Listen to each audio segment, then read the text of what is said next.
Hello, everyone. So, Kamen Rider Geats has officially debuted. We can actually talk about this like it's an actual TV show now because it is an actual TV show. So, with episode 1 out, I just want to give my thoughts and opinions about exactly how the show went. For as exciting as it has been for me because of the design, the proposed concept, how the driver works. A lot of times I have seen a Kamen Rider series where the aesthetic didn't really work for me, but the toys were fantastic. I've seen shows where I thought elements of it were really cool, and when I saw it, and then when we got to the actual show, it just kind of felt wrong to me. So when I get excited over both the design aesthetic of the show and how the function of the toys work, I get really, really like scared of exactly how the rest of it's going to turn out because like this is going too well. This is going too well. So, what do we think of episode 1? So, there's a few things to break down. There's a few things to cover here. So, excuse me if I go through some notes here a little bit. So, I think the first place to start is going to be our lead character, who is Ukyo Ace. Ace Ukyo, if you're doing first name, if you're doing like given name, family name. So Ace is the type of main protagonist we have not had in Kamen Rider in quite a while. He is the glorious bastard type. He is a Kabuto. He is a Decade. He is supremely confident in his abilities, and he can actually back it up. I would say he leans far more toward Kabuto, whereas Kabuto was... Whereas Kabuto is extremely confident in himself, it doesn't come across as arrogance. It just kind of shows that he knows who he is and what he's capable of and is fully aware of it. That's not the same as ego. It's not the same as being full of yourself. Ace seems much more full of himself, especially when he's brazenly trying to hit on a girl mid fight, you know? Or like mid catastrophe, let's call it. He's yeah, he's definitely got a much larger ego than we're used to. Um, it's interesting. So when we actually talk about the Desire Grand Prix, we'll go into him a little bit more because there's some things going on with him that really makes it a little bit different. So let's look at the other characters first. Right. So we got Michinaga. Let's see. No. Hang on. The brand new characters. You'll excuse me if I'm still trying to remember who is who. Um, Sakurai Keiwa. So this is going to be our point of view character for the series. He is down on his luck. We know him to be very, from his little job interview we saw, we know he is very idealistic. We know he's very positive. He wants riches, but he also likes sharing them. He likes doing good. He wants to do good. But his aspirations are so bold that he can't get anyone to employ him because essentially he's doing like he there's too much like he can't say like I want to do this, I want to do that, because he wants to do everything as long as it helps people. He wants to do everything. Okay, noble type, but it does mean he's down on his luck. He's going to be our point of view character. The episode 1 focuses heavily on him, more so than it does Ace, I would even say. So he's going to be how we view the world and how we kind of enter into the Rider Grand Prix, or the Desire Grand Prix, rather. He should be an interesting one to watch. I feel like he's gonna be very clumsy in his role at first, but he should get there. He should get there. I feel like this is the type of character that usually kind of rises to the occasion. And we have one more main, which is Neon, a a vlogger who wants nothing more than to be homeless. Uh, when we see her, we actually see security guards trying to take her back home. Very like Secret Service type agents. She is a rich girl. She is a rich girl that doesn't want to live like a rich girl. She wants a normal life. Uh, yeah, I can relate to that. Sure, yeah. But no, she's going to be another point of view character because she also has no idea what's going on with a Desire Grand Prix. But it feels like they're coming from very opposite directions. She's a rich person who wants to be poorer so she can live a normal life, whereas Keiwa, who's going to be Kamen Rider Tycoon, he's the one that feels like he wants the lavish life. He wants to be rich. So they so I did mention that Ace tried to hit on Neon. He also kind of at first he also actually accused them of being in a relationship, which they both like immediately adamantly denied. And if this works like an anime, that means they're going to end up being together at some point. I feel like Keiwa, mark this as a prediction. I feel like Keiwa is going to get his wishes by like marrying off with her. That's what I feel like. I feel like Desire Grand Prix ends, those two are going to be a married couple, and that's how he's going to get his riches, and that's how she's going to live a more normal life. I get the feeling that that's like, oh, they're both going to get what they want, just not like by winning the Grand Prix. Just thought I'd throw a prediction out there because it seems like they started to set that. It seems like they started to set that up. We also had one more. I don't have an immediate photo of him, but we got a little bit of Azuma, who's going to be Kamen Rider Buffa. He's definitely meaner. He is definitely focused in on gaining the high score and winning the competition. And he is the one who is ignoring everyone who is getting injured in this or killed in this.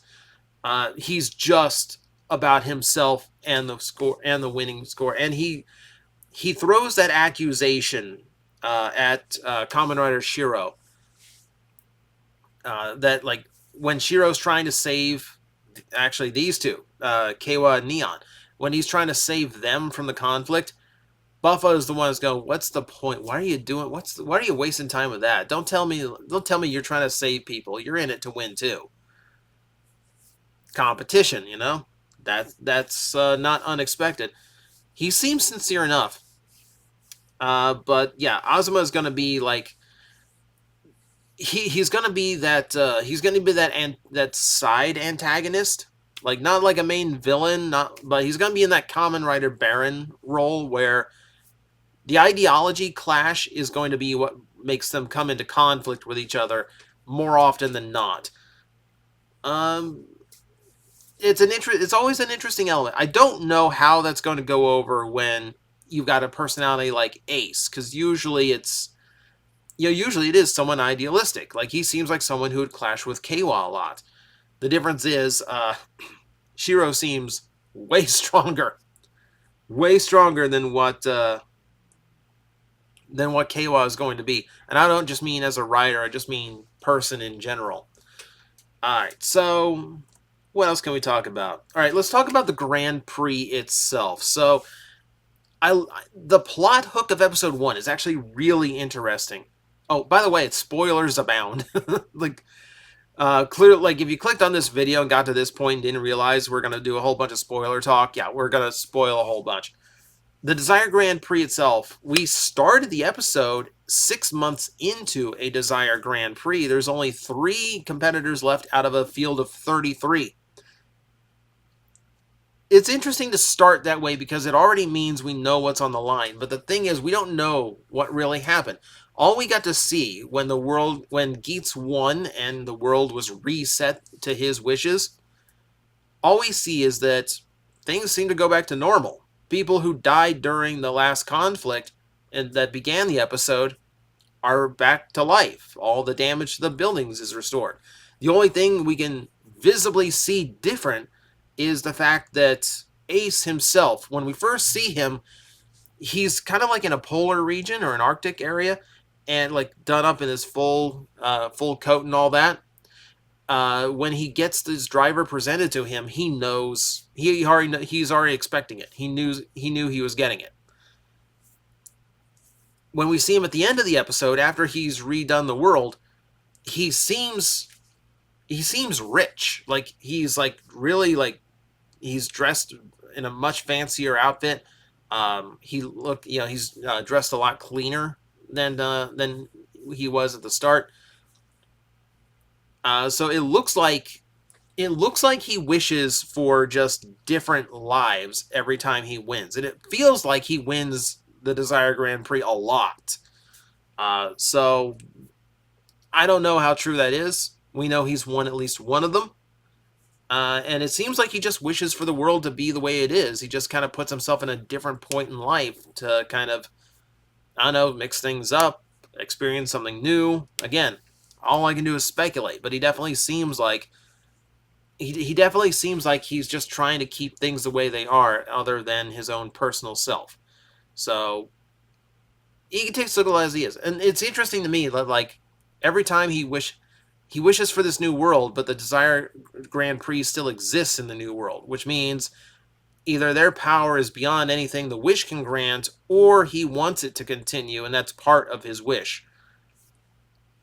Again, I'm speculating. I'm trying to like guess at what this show is going for, but it's interesting. It's interesting. It has me curious about how all of this works, right? And how does something like this originate? Because like if they're eventually they're going to do a crossover movie, and this is going to have to be canonical with some other writer's series. Probably at some point, Revice is going to be canonical with this for a crossover movie. So it kind of makes me wonder how it all works. Could be nothing, but we'll see. It's got me hooked in. It's got me curious because it's such a different way of starting a Kamen Rider series. I'm not curious about the villain. I'm curious about how the world functions. That's a big difference than normal ways of approaching a new Rider series. Design-wise, I do like what they're going for. So the entry forms are pretty simplistic by intention. It looks like most of the riders are going to be like their primary forms are going to involve one buckle, but obviously everyone has the capacity for two. I'm sure most of the main riders who survive toward the end of the series are going to be allotted two buckles that are known to be them. We'll see upgrades eventually. Like since we see Buffa and his zombie buckle this early, I can only imagine that there's going to be an upgrade for Zombie at some point. It feels like he's going to be like that rival character that's going to try and keep up with Geats however he can. So that's kind of where I'm seeing this. The designs do look really, really good though.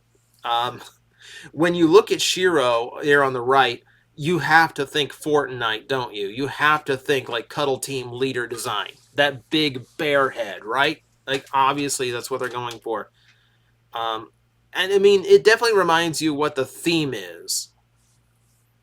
So I'm looking forward to seeing where the design work goes. Because if you look back at that shot of like the player board, there seems to be a lot of designs that we haven't seen yet that could potentially come up, and a lot of even alternate colors of the ones that we have seen. So for all we know, there could be like a Dark Geats out there somewhere in this competition. So, design-wise aside, yeah, I still love the design work in this show. It looks great in motion. So the big shock moment of the episode is the fact that Kamen Rider Shiro, after a very brief appearance, dies immediately, which is weird because it's a returning Sentai actor. It's Kyoryu Blue, but I don't feel like he's actually dead because it did show that Ace's wish undid people who died during the Grand Prix during the combat. I would imagine that would apply to him too, but also at the end of we get to see like a preview of episode 2 that shows basically like everyone who's participating in this next round, and he's not there. So it seems like maybe winners. It seems like those who survive it get to be re-entered into the next Grand Prix, and those who die during it are completely disqualified, get back to your normal life. and the ones who replace them are ones that seem to have interacted with uh, the desired Grand Prix at some point, which would be why Kawa and Neon were picked. Speculation again. Again, me trying to figure out how the world works rather than just like how the writers and villains work. But I think it's a really good it's a really good way of showing like how serious this can get, and exactly like why it's a big deal for them to like fight for whatever prize they are winning. So it's a good like Kamen Rider laser style moment of, hey, this can get really serious. It's not just a game. Death is a factor in this. So that's it. Had to be someone, and we know that there's a panda replacing Shiro very soon. So they're not going to have too many of the big head bear riders. All right. We got to see how the gimmicks of the show function. Right off the bat, yeah, I still love everything about how the buckles work. I don't know if I like how I don't know how I like when they like turn the buckle in order to in for Geats in order to flip modes. I don't think I like that because it like you've seen how the action figure works where like the body rotates around, the head detaches and flips up.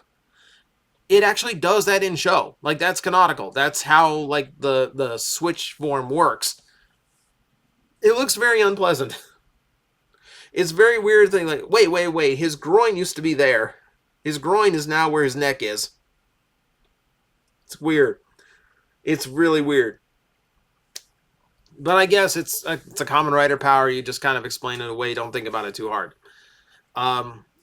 What's interesting to me is we saw Boost, and Boost does have a lot of power behind it. It actually lets Geats do a lot more stuff than just standard combat.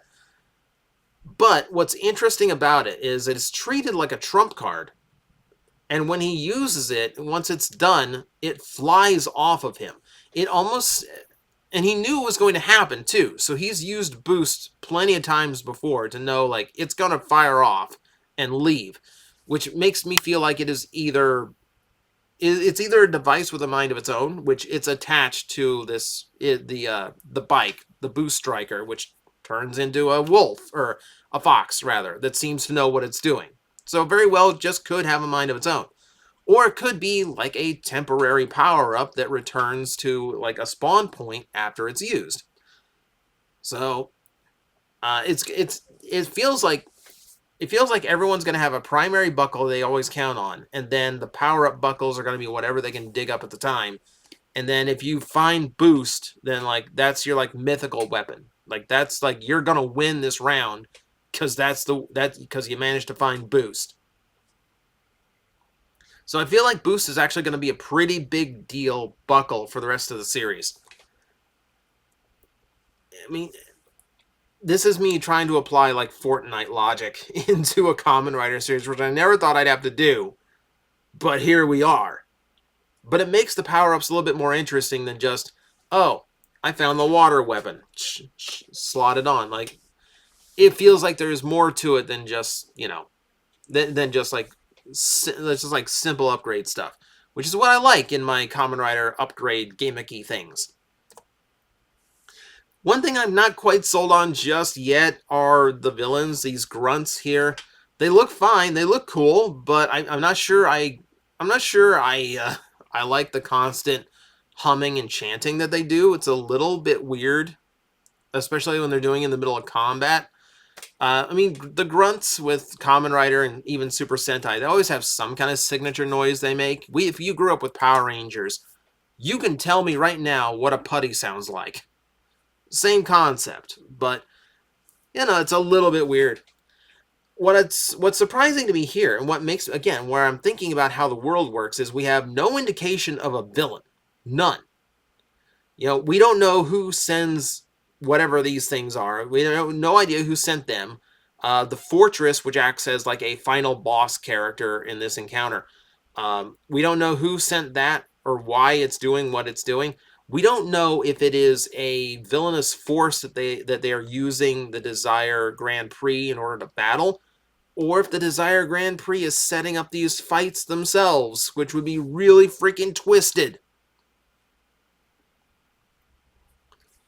So I have no idea what they're going for with it yet, which is interesting. Like, here we are, episode 1, and I have no idea if there even is a villain in this series. Now, of course, there will be eventually. Hopefully we find out relatively soon, but for now, I'm kind of in the dark, which is an interesting place to be. So that's another different wrinkle. Again, this show is not trying to hook me on, like... There is intrigue to the writer. There is absolutely intrigue to Geats himself. But the world, they're trying to hook me on the world more than they are the situation. And I think that is what's interesting to me about this series so far. And that's pretty much going to be it for episode 1. I'm not going to do this week in, week out. This is just me getting like a dump of thoughts out about how the show went and like what I thought of the debut. Am I still excited for it? Yeah.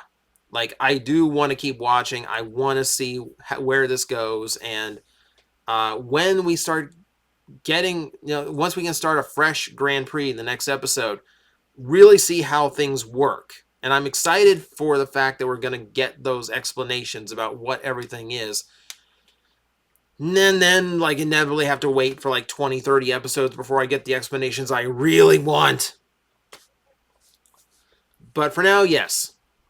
This one I will endeavor to follow as much as I can. I lost track of Rivalries. I just kind of lost track of time. This I feel like I want to make time for.